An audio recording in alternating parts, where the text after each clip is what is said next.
It's Tuesday, time to talk politics. And speaking of politics, who are the winners and losers in the Air Canada flight attendants strike, which was thankfully settled overnight?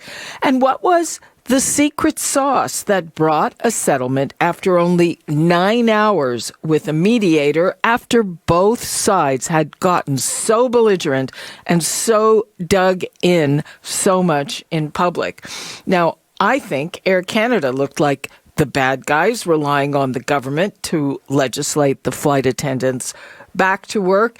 And the government, frankly, looked like a bully using that tactic, especially since the public was on side with the flight attendants after we learned they don't get paid for a lot of their time. Now, we've been hearing about that, about the lack of ground pay for days and weeks.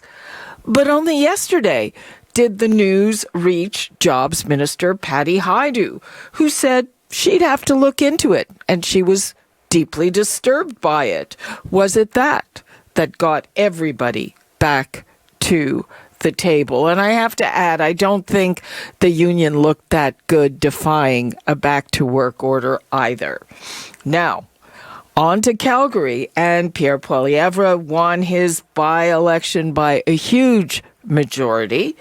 And yesterday on the show, we had a very lively debate about the fact that a lot of Zoomers have abandoned the Conservatives because they don't like Pierre Poilievre, and they were calling, people were saying, he's mean, he's nasty, and that's why we don't like him and we don't vote for him. And then there are people on the other side too, but we had pundits saying, well, maybe it's a matter of style. Maybe he's going to change his style. Well, listen to part of his acceptance speech. In fact, I've had a hell of a lot of fun.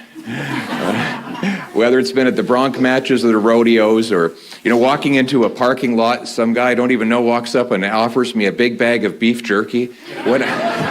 It doesn't happen in the city. Or another guy says he's got a four-wheeler and he tells me I can tear around town in it all by myself. He trusts the city boy to do that.